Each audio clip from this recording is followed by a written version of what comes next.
Hey guys, and welcome back. So today we have a different kind of viewer request. This isn't to actually do a painting. This request was to show how I wrap my paintings to store until time to ship. Everybody does it differently. This is just how I do it.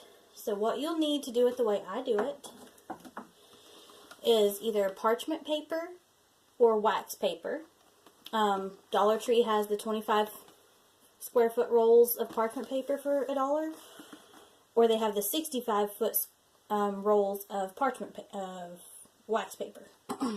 Any kind of tape, and scissors, and of course the painting that you're going to be wrapping.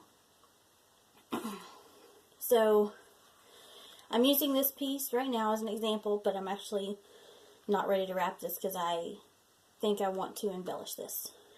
But you open your parchment paper and then you just hold it above the painting, and I measure a little larger than the actual piece. That way I make sure it covers on all 4 sides.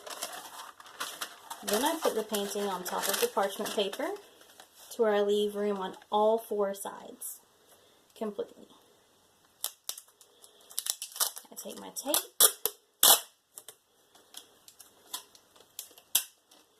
and I just pull a larger piece off, and I take the scissors and just cut it into 4 equal pieces.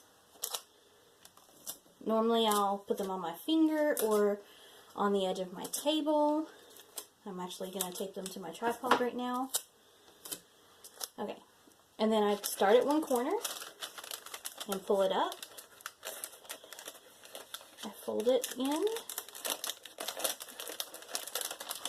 The first corner is always the hardest because it doesn't want to work with you. And I just tape it up.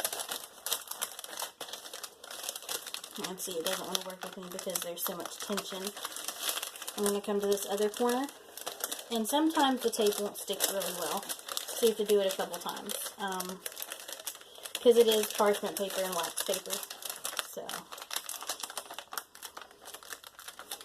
I normally use wax paper, but they were out, so I got parchment paper this time, and that might change the ability to get it to stick properly.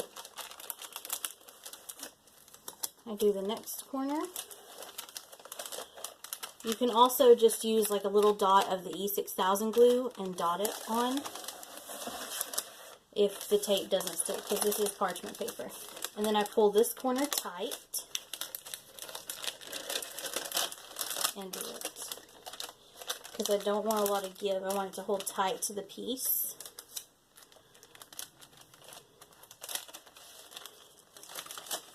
And then same thing over here. Pull it tight. Don't want a lot of give. And put it on the piece. And then you can go back and do the first corners. But then when you turn it over, you have a nice covered section. You can even, if you make it extra large, you can tape it to itself in the center. When I started, I used to make it really big and tape it to itself. But then I realized that there was really no need for that. Plus, if I wanted to be able to see without, because you can't really see through it, the world's best to differentiate the pores. So if I leave the center open, I can read the name that I write on the painting, and then when it is purchased, all I have to do is look at the names. So I'm going to set this to the side, and I'm going to show you where I store them when they are done like that. The 8x10s go in a file caddy, which I can't sit it on top of a canvas because it'll bust it. I don't even know if I can sit it on top of these cups. So I'm just going to sit it in my chair and bring the camera over. So the 8x10s go in a file caddy. These are made for just your regular files. I paid $2 a piece for these on clearance.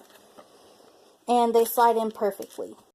These that are in here were ones that I had to hurry and speed up and do during the move, so they're taped to the center. And I need to redo them because I don't like the way it leaves it open and it leaves the edges available to get damaged. So I have to redo these.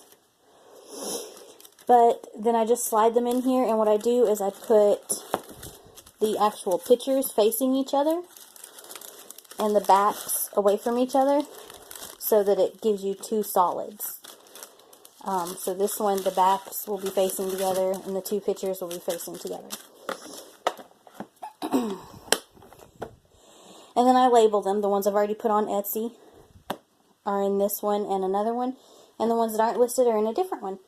So that is how I do my wrapping to keep them safe until they sell.